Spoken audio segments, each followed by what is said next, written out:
नमस्कार। आज के इस वीडियो में आप सभी का हार्दिक स्वागत है। आज हम लोग 10वीं क्लास के पूरक पठन बटोहिया का अध्ययन करने चल रहे हैं, जिसे प्रतिभाशाली मृदुभाषी रघुवीर नारायण जी ने लिखा है। रघुवीर नारायण जी का जन्म 30 अक्टूबर 1884 को छपरा में हुआ। इनके पिता का नाम जगदेव नारायण था। इनका व्यक्तित्व बहुत ही प्रतिभाशाली था। ये मृदुभाषी और राष्ट्रवादी कवि के रूप में जाने जाते हैं। प्रमुख कृतियां रघुवीर पत्र पुष्प, रघुवीर रसरंग, रंभा आदि। लोक भाषा में लिखे प्रस्तुत गीत की कब लिखा गया, क्या उसकी भूमिका है, वो हम पहले समझते हैं। 1857 की क्रांति के असफल होने के बाद भारतीयों की स्वतंत्रता प्राप्ति की उम्मीद बहुत ही मध्यम होने लगी थी, तो राष्ट्र कवियों ने अपनी लेखनी को हथियार बनाया। डॉक्टर राजेंद्र प्रसाद की प्रेरणा से अंग्रेजी कविताओं की रचना में सिद्धहस्त रघुवीर नारायण ने लेखनी उठाई और मातृभाषा भोजपुरी में अमर कृति बटोहिया की रचना की। स्वतंत्रता संग्राम के समय यह गीत सेनानियों का कंठहार बन गया था। इसकी तुलना बंकिम चंद के वंदे मातरम तथा इकबाल के सारे जहां से अच्छा हिंदोस्तां हमारा से हुई। कवि ने यहाँ बताया कि यह देश पूरी दुनिया का निचोड़ है, अतः सभी को इस देश की यात्रा अवश्य करनी चाहिए। आइए सर्वप्रथम भोजपुरी लोकगीत बटोहिया का आनंद लेते हैं।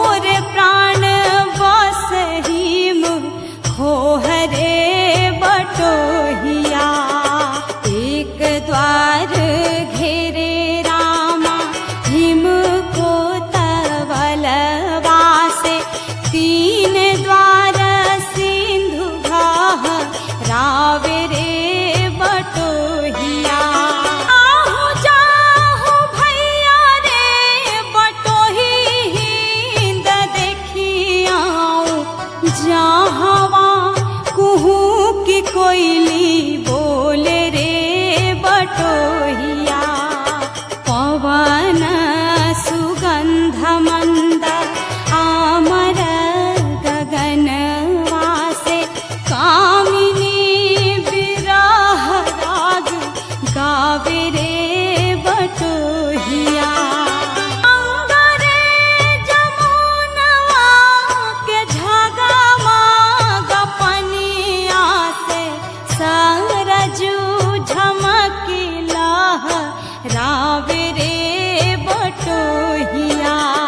ब्रह्मपुत्र पंचनंद घारा तनि सदीन, सोनभद्र मीठ स्वर गावे रे बटोहिया।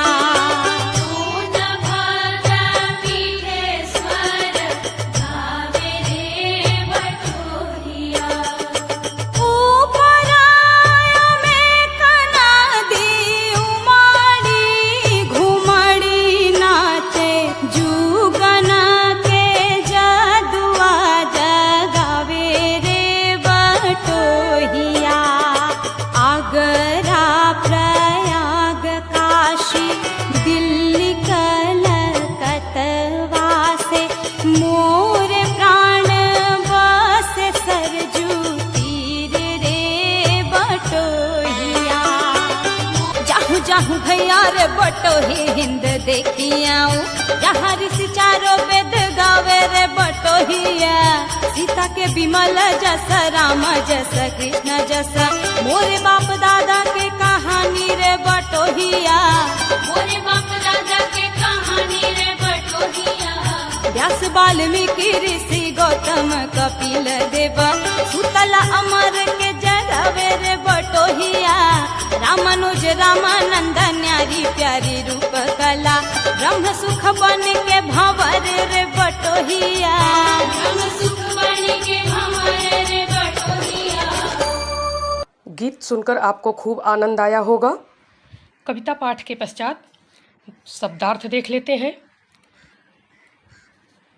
प्राण, हृदय, खोह, गुफा, बटोही, यात्री, सिंधु, सागर, पवन, हवा, कामिनी, सुंदर स्त्री, सोनभद्र एक नदी का नाम है। चलिए अब अर्थ की ओर बढ़ते हैं। बच्चों, आपको पता है कि ग्रामीण अंचलों में गाए जाने वाले लोकगीत हमारी सांस्कृतिक विरासत हैं। अवधी भाषा में इन लोकगीतों की अनेक शैलियां हैं, जैसे सोहर, कजरी, बटोहिया आदि। इनमें हमारी प्राचीन संस्कृत, प्रकृति चित्रण और देश प्रेम की झलक रहती है। प्रस्तुत लोकगीत जो हम पढ़ने चल रहे हैं, राष्ट्रीयता, देश प्रेम और भारत की प्राचीन गौरव गाथा है। ये भोजपुरी का राष्ट्रगीत कहा जाता था। आइए कविता देखते हैं।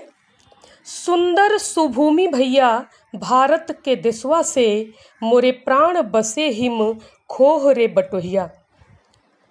सुंदर सुभूमि, भूमि मूल शब्द है, सु उपसर्ग यहाँ पर लगा हुआ है और आप जानते हैं कि सु उपसर्ग जिसमें भी लग जाता है वो चीज़ अच्छी बन जाती है, सुंदर बन जाती है। तो कवि यहाँ पर कह रहे हैं कि हे बटोही भाई, बटोहिया का मतलब यात्री, राही, पथिक। तो बटोही भाई को संबोधित करते हुए कवि कहते हैं कि हे बटोही भाई, अपने देश, जो हमारा देश भारत है, इसकी भूमि बड़ी ही सुंदर है, मनमोहक है। हिम की गुफाओं में, खोह का मतलब गुफा, तो हिम की गुफाओं में मेरे प्राण बसते हैं, हिमालय की गुफाओं में मेरे प्राण बसते हैं, अर्थात वह मेरे लिए बहुत महत्वपूर्ण है। आप लोगों को पता है, एक द्वार घेरे रामा हिम कोतवलवा से, तीन द्वार सिंधु गहरावे रे बटोहिया। एक द्वार, एक तरफ तो हिमालय पर्वत कोतवाल के समान, रक्षक के समान खड़ा है, तो तीन द्वार, तीन दिशाओं से सिंधु, सिंधु मतलब सागर, सागर समुद्र की लहरें गर्जना करते हुए हमारी रक्षा कर रही हैं। फिर आगे कवि कहते हैं, जाहू जाहू भैया रे बटोही हिंद देखी आओ, जहवा कुहुक कोयल बोले रे बटोहिया। जाओ मेरे देश के लोगों, हिंदुस्तान को देखो, जहाँ पर हर जगह प्राकृतिक सौंदर्य विद्यमान है, जहाँ कोयल, कुहुक कोयल बोले रे बटोहिया, कोयल जो है क्या कर रही है, पंचम स्वर में गा रही है।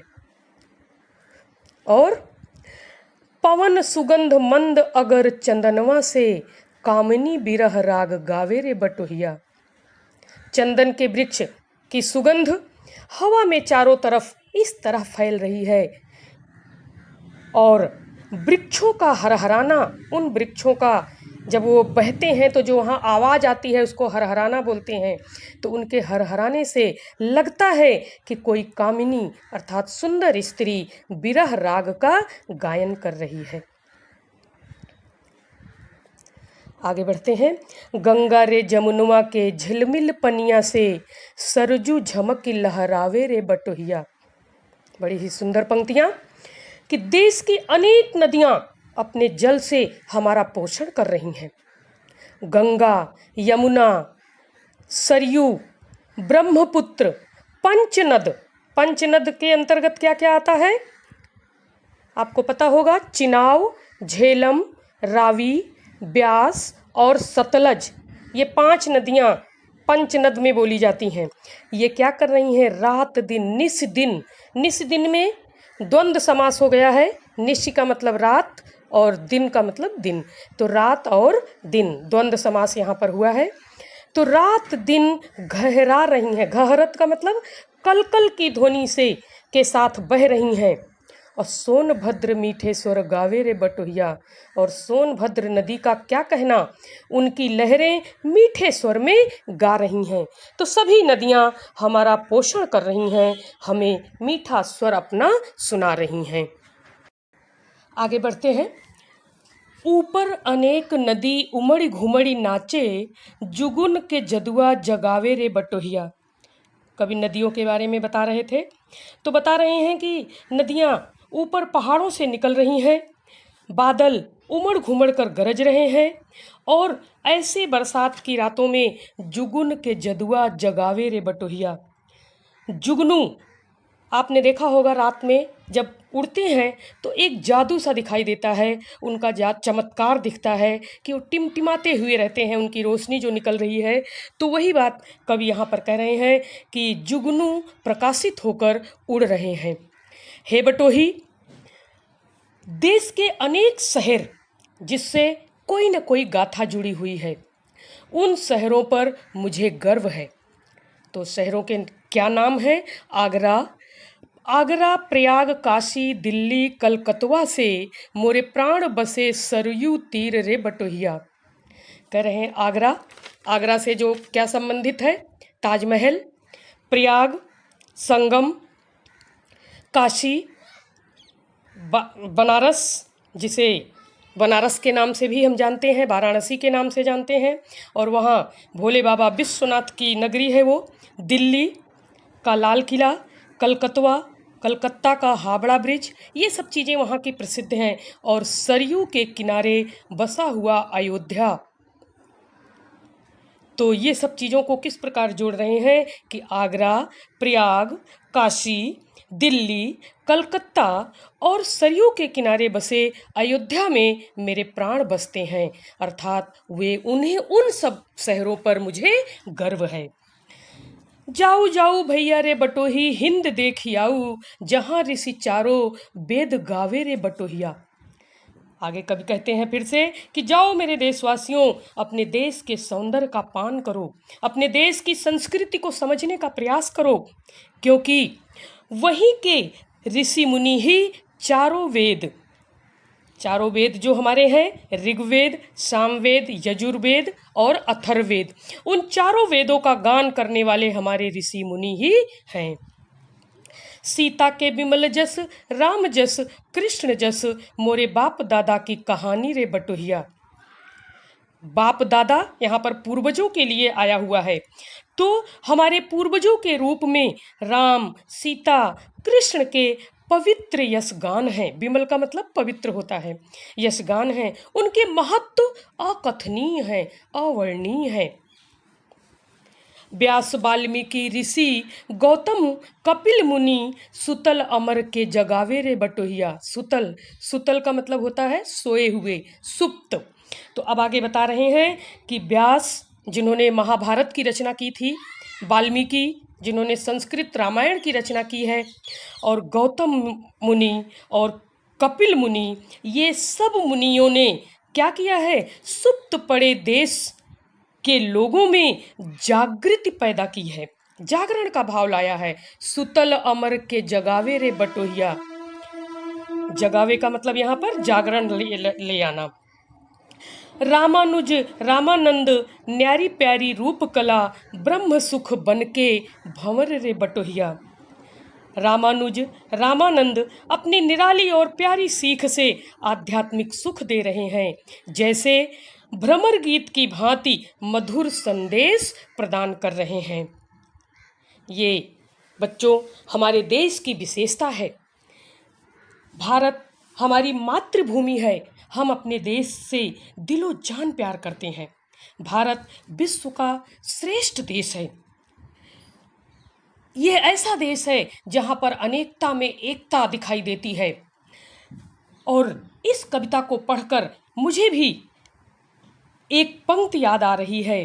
संपूर्ण देशों से अधिक जिस देश का उत्कर्ष है, संपूर्ण देशों से अधिक जिस देश का उत्कर्ष है, वह देश मेरा देश भारतवर्ष है, भारतवर्ष है। कविता का भाव आपको समझ में आ गया होगा। अब हम लोग शब्द संपदा की ओर बढ़ते हैं। तो कविता में इस अर्थ में प्रयुक्त शब्द लिखिए। समुद्र के लिए कौन सा शब्द आया हुआ है? सिंधु। किनारा, तीर। सुंदर स्त्री के लिए कामिनी, हृदय, हेय। अब आइए कृतियों की ओर बढ़ते हैं। तो पहली कृति बनेगी कि कविता में आए नदियों के नाम। तो पहला गंगा, यमुना, सरयू और ब्रह्मपुत्र। दूसरी कृति होगी कविता में आए हुए ऋषियों के नाम।